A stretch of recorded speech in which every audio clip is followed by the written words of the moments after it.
Zéphyr et les cristaux des feux follets. Un matin calme, alors que le soleil filtré par les frondaisons illuminait le tapis de mousse sous ses pattes, Zéphyr, le renard aventurier, explorait un ancien sentier forestier. La forêt était empreinte d'une atmosphère mystique, chaque bruissement de feuilles semblant chuchoter des secrets oubliés.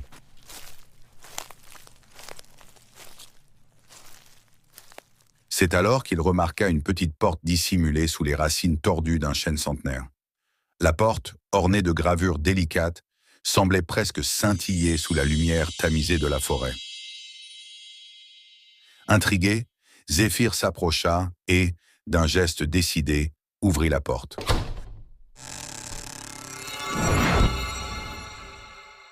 Une douce lueur dorée s'échappa du passage, enveloppant Zéphyr comme une étreinte chaleureuse. En un instant, il se retrouva transporté dans un monde miniature d'une beauté surnaturelle. Devant lui s'étalait un charmant village niché entre des champignons lumineux et des fleurs phosphorescentes. Les maisons, petites mais magnifiquement sculptées, semblaient taillées dans des cristaux et des écorces scintillantes. Ce lieu féerique était peuplé de feux follets, de minuscules créatures lumineuses, au corps délicat et aux yeux pétillants. Les feux follets, d'abord intrigués par l'arrivée de Zéphyr, l'entourèrent rapidement, leurs éclats changeant au gré de leurs émotions. L'un d'eux, plus âgé et portant un bâton gravé de runes, s'avança pour parler. « Voyageurs venus d'un autre monde, » commença-t-il, « notre village est en danger. Autrefois, notre lumière émanait de 3 cristaux magiques, mais ils ont été dispersés. Sans eux, notre énergie s'épuise et notre monde s'éteint peu à peu. » Touché par leur situation, Zéphyr répondit sans hésiter. « Je vous aiderai à retrouver vos cristaux. Ensemble, nous ramènerons la lumière à votre village. » Guidé par les feux follets, Zéphyr entreprit une aventure à travers des paysages enchanteurs. Ils traversèrent des sentiers bordés de papillons phosphorescents et de plantes lumineuses, chaque pas les rapprochant un peu plus de leur objectif. Le groupe arriva bientôt à une cascade scintillante, où chaque goutte d'eau semblait renfermer des fragments d'étoiles.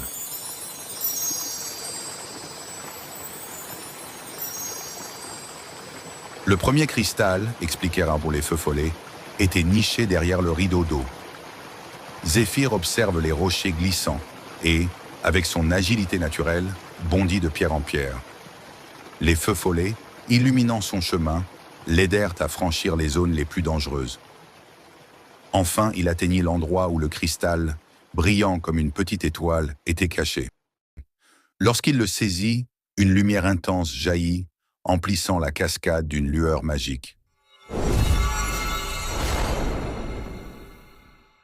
Le voyage continua, les menant dans une forêt de champignons gigantesques, dont les chapeaux diffusaient des teintes hypnotisantes de bleu, de violet et d'or. L'endroit était aussi beau que mystérieux, et au cœur de cette forêt se trouvait une caverne dissimulée sous un entrelac de racines scintillantes. Zéphyr, attentif à chaque détail, trouva un passage caché derrière une racine en forme d'arche. La caverne était remplie de cristaux luminescents, mais au centre, posé dans une alcôve naturelle, se trouvait le deuxième cristal. Avec précaution, il le récupéra, sentant la lumière magique s'intensifier autour de lui.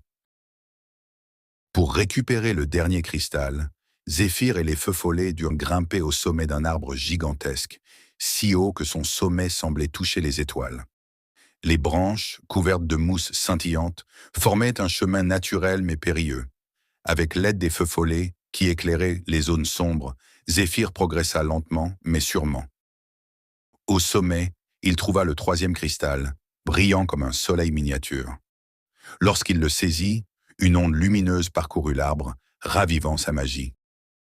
De retour au village, les 3 cristaux furent placés sur un autel sacré au centre de la place. Dès que le dernier cristal trouva sa place, une lumière éclatante jaillit, enveloppant tout le village d'une énergie revitalisante. Les maisons étincelèrent, les fleurs phosphorescentes s'illuminèrent davantage. Et les feux follets, remplis de joie, dansèrent et chantèrent en célébrant la renaissance de leur monde.